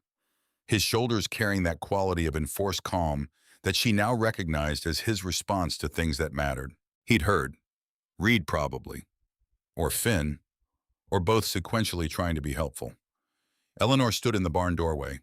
The January cold came in with her. You heard, she said. Yes. She walked in, sat on the crate across from him, close enough for a conversation, far enough to breathe. I don't have to stay, she said. No. His hands kept moving, steady. You don't. I have land, a house, enough to live on. I know, so I have a choice. She looked at him, a real one, not a choice between terrible and worse, not a decision made on a train platform in a blizzard with no alternatives, an actual choice. Callum set the bridle down, looked at her. Yes, he said, you do. And you're not going to, no, you're not even going to, Eleanor. The quiet voice, the precise one, the one he used when something needed to land exactly. If you stay, I want it to be because you want to be here, because you want this life, because you want us, all of us, and what this is and what it could become. A pause that had weight in it. Not because you had nowhere better to go, not because you were tired of running and we were the nearest shelter, not because the mountains are beautiful and you forgot to keep moving. His eyes held hers, steady as everything else about him. I don't want a woman who's here because she ran out of road. I want a woman who chose us when she could have chosen something else. Eleanor looked at him. Take the land, he said. Go to Vermont. Build what your mother built you the door for. His jaw moved, slightly, a tell. Or stay, and build something different. But make sure you know which one you're doing and why. Make absolutely sure. The most frightening and the most generous thing. Again. Because it meant the decision was entirely hers. No one had ever put the decision entirely in her hands before. No arrangement to conform to. No alternative bad enough to make the choice for her. No external structure to collapse her toward the correct answer. Just her, and what she actually wanted. Which was a muscle she had never been asked to use, which might not work correctly the first time. What if I don't know yet, she said. Then take the time to find out. He picked the bridle back up. The stage runs Thursday. 3 days. All right, Eleanor said, and walked back to the house. She packed her trunk, not completely. She left the books, left her mother's shawl, but the dresses, the practical boots, the things she'd carried from Philadelphia. She packed them back into the same trunk she'd carried off the Ridge Creek platform 11 days in an entire life ago. Then sat on the edge of the bed and looked at the trunk. Packing isn't the decision. She understood this as she sat with it. Packing is what you do while you figure out what you actually want. Like cleaning the house when you're anxious and telling yourself it's productive. She was not being productive. She was stalling. You have land, you have a house, you have a door your mother built you, and you could walk through it right now with your spine straight and your head up and nothing following you. That is freedom. That is exactly the shape freedom takes when it's offered cleanly. Except what? Except the specific weight of an evening when all four of them were in the main room together and no one needed to perform anything for anyone. Except Reed's hands on Clover's flank, slow and patient and absolutely present, the way he brought that same quality to every frightened thing. Except Finn laughing so hard he fell off a fence rail and the way Eleanor's laugh came out of her before any of the careful parts of her could prevent it. Except Callum's voice at 8 miles an hour through a blizzard. 8 words. Just hold on a little longer, like a promise and a request at the same time. Except this window. These mountains, this specific quality of air, that was the accept. Not need, not necessity, not desperation wearing love's clothing. Something else. Something that had been growing in the margins of every practical day for 11 days quietly, without announcing itself in the barn and in the snow, and by the fire with a dead woman's diary and a man with gray eyes who'd had the good sense to leave the silence alone. She hadn't noticed it growing. She'd been too busy surviving to notice it growing. But it was there. Real. Inconvenient. Undeniable. She wanted to stay. Not because she had to, because this was where she'd first breathed all the way to the bottom. And you don't trade that. Not for land and a house and clean solitude and the safe road. Not when you know what the other thing feels like. Not when you finally know. She stood up, left the trunk, walked to the writing desk, opened the drawer, found paper and a pencil, then picked up the diary instead. The last page was her mother's. I chose the safe road. I wonder sometimes what waited for me on the other. Below that sentence, below the ink that had dried in 1861, below the words Margaret Whitmore had written when she was 21 years old and about to make the wrong decision for understandable reasons. There was space left on the page, room for one more voice. Eleanor sat down, picked up the pencil, and wrote, January 1887, Ridge Creek, Montana Territory. I found the other road, Mama. I found it, and I want you to know it was worth it. Not because it was easy, not because everything resolved itself neatly, not because 3 strangers became something more before I'd had time to prepare for that, but because for the first time in my life, I made a choice from a place where I could have chosen differently. And it still came out the same, which means it's true. You gave me the door, you built it yourself, and you left it for me, and I opened it, and I am staying. She set the pencil down, closed the diary, sat with it for a long time. Then she went downstairs. Callum was in the main room. The others hadn't come back yet from wherever the afternoon had taken them. The fire was burning. October light, no January light, she corrected herself. She was still learning the light here was coming through the west window in long, pale angles. He looked up when she came in. She crossed the room, stopped in front of him, held out the diary. He took it, looked at it, looked at her. I'm staying, she said. Not because Vermont is too far or Thursday is too soon or the trunk is already half packed and it seemed like too much trouble to finish. I'm staying because this is what I want. Because I want this life and the people in it and the mountains outside the window and the specific way the cold here is honest about what it is. She stopped, restarted. I wanted to say it out loud, to you, so there's no ambiguity about what kind of choice this is. Callum held the diary in both hands, looked at her the way he looked at things he was committing to memory. All right, he said, quiet, certain, the voice for decided things. All right, she said. And that was how Eleanor Grace Whitmore became Eleanor Grace Ashford, not just on paper, but in the way that paper can't capture in her own understanding of herself on her own terms, in a room with a fire burning, and mountains visible through the glass, and a man with gray eyes who had known somehow that the right thing was to let her get there herself. 10 years passed. Montana years have their own arithmetic. They go fast and slow simultaneously.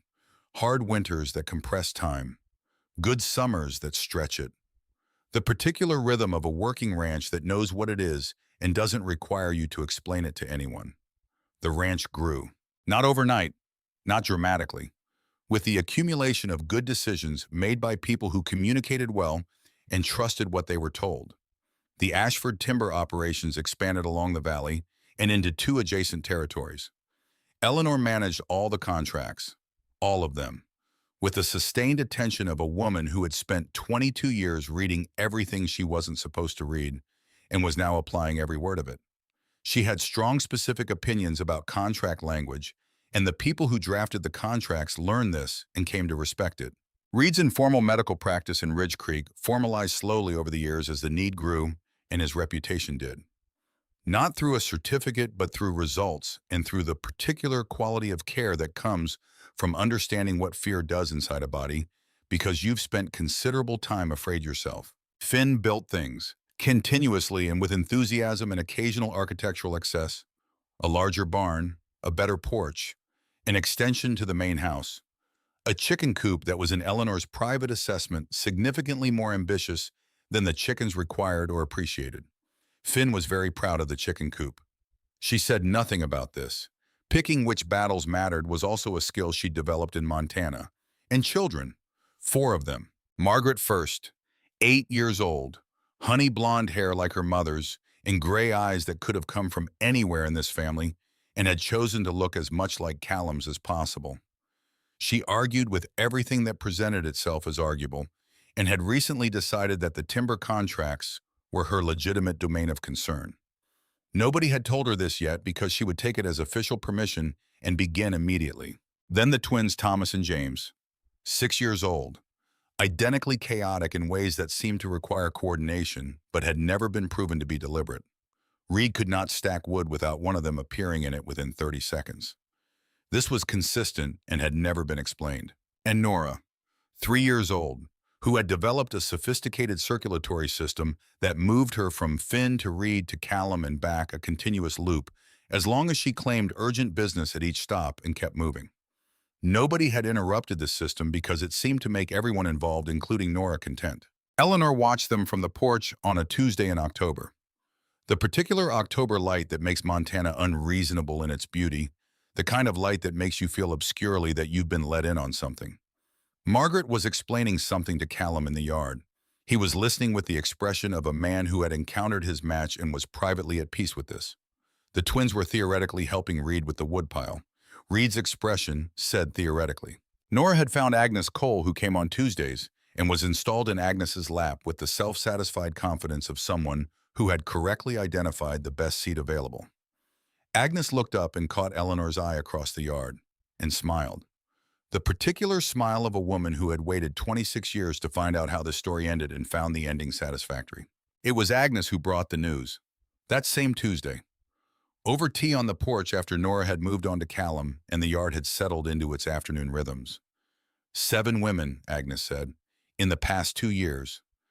Eleanor looked at her. 7 women have come through Ridge Creek, Agnes said, measured, calm. Each of them with a note. A small piece of paper with the address of this ranch written on it. She set her cup down. Different situations, different stories, but the same quality of movement, the same way of moving fast and hoping it's fast enough, which you'd know if you'd ever moved that way. 7, Eleanor said. 7 that I know of. I helped them find their footing. Some stayed in Ridge Creek. Some moved on elsewhere, but they all arrived with that note. Who sent them? Agnes reached into her coat, produced a piece of paper, folded, well-traveled, handled many times before arriving here. Eleanor unfolded it. The address on it was written in handwriting she recognized.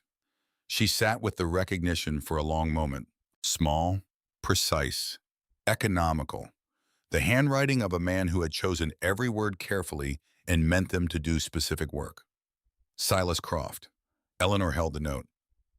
The man who had come to collect her, who had traveled to Montana with a document wallet in professional neutrality and had filed the report that closed the case and stepped out of Ridge Creek without asking for anything, who had apparently spent the 2 years since then quietly identifying women who needed a door and sending them toward the one address he knew would hear them, not save them. Eleanor was precise about this distinction now. Agnes had taught her the distinction, and the years had confirmed it. You could help someone find the door without walking through it for them. That was its own form of love, quieter than most, worth more than most. Silas Croft had spent 2 years finding women who needed a door and sending them here. She folded the note, held it in both hands. Has he come back? She asked. Himself, in person. No, Agnes said. Only the notes. He doesn't want thanks. No. Agnes looked at the mountains. Some people do their best work when no one is watching. Eleanor thought about his face in the Ridge Creek street. That third expression she'd carried for 2 years without being able to name it. Not cold, not warm. The third thing it had arrived at through some process she hadn't yet understood. She could name it now. Conscience. The expression of a man who had been living alongside his own conscience for a while and had recently begun to listen to it seriously. She put the note in her coat pocket. "I want to write to him," she said. "I thought you would," Agnes said. "I have an address." The letter Eleanor wrote that evening was short, because some things are not simple but are precise, and precision sometimes looks like brevity from the outside. Stirpe Cross, 7 women. Agnes Cole tells me there may be more she hasn't accounted for. I've tried for 2 years to find adequate words for what you did in Ridge Creek. I keep finding that nothing I draft is enough. So instead, I'll tell you what I see when I look at this ranch. I see a woman who read law books in a library when everyone assumed she wasn't capable of understanding them, who ended up in Montana in a January blizzard and found in the least expected of circumstances 3 people who asked her what she wanted before they told her what she was worth. I see a life that exists because multiple people, many someones at various moments chose differently than they'd been asked to. My mother built me a door. She built it while she was fading and never got to see it opened. You helped hold it long enough for me to walk through. There is a chair by the fire here, and a cup of something warm, and 4 children who will interrogate any visitor with complete disregard for social boundaries. You've been warned if you ever find yourself in Montana again. With genuine gratitude, Eleanor Ashford. She sealed it, set it with the outgoing mail, went back to the porch. The October light had moved into its late afternoon quality, long and gold and running out of day and using what remained with intention. Callum had detached from Margaret's legal analysis and was standing at the yard fence looking at the mountains the way he sometimes looked at them, like a man verifying that something important is still where he left it. Eleanor went and stood beside him. He didn't say anything. She didn't say anything. Below them, Reed lifting Thomas out of the woodpile with the patient resignation of a man who has adapted to recurring events. Thomas explaining at length why the woodpile had been the correct location for his activities.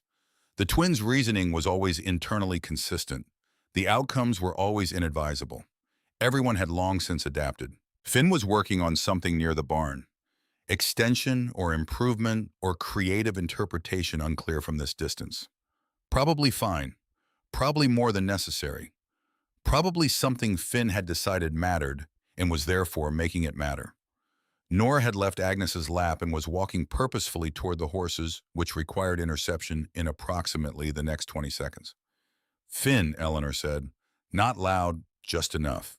"Already going," Finn called back without looking up, which meant he'd been watching the whole time, which was Eleanor had come to understand how Finn watched most things that mattered sideways, apparently casual, not missing anything. Margaret appeared at Eleanor's left elbow with the seamless teleportation that was her particular skill. "Can I read the letter?" "No." "Was it important?" "Well, yes." "If it's important, I should probably know what it said. Go help your uncle with the wood situation." "Reed already has the wood situation." "Then go help Reed have the wood situation." Margaret assessed this answer. "All right," she said, strategic retreat. "But I want to discuss the renewal clause in the Haverson contract over dinner. I've found a problem." "You're 8 years old." "Yes, and I found a problem in the renewal clause." She disappeared back into the yard as efficiently as she'd appeared in it. Callum made a sound that was not quite a laugh. Almost. "She gets that from you," he said.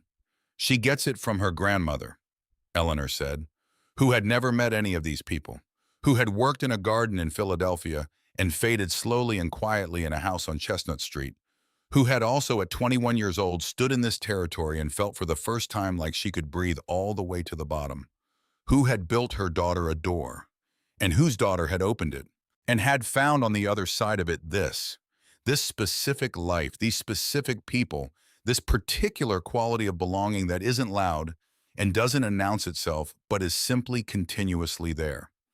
The way Callum's hand found hers on the fence rail, now not dramatically, not with ceremony, just there the way things are, there when they've been there long enough to simply be. Below them, Finn was carrying Nora back from the horse she'd nearly reached, holding her upside down while she laughed with her whole body.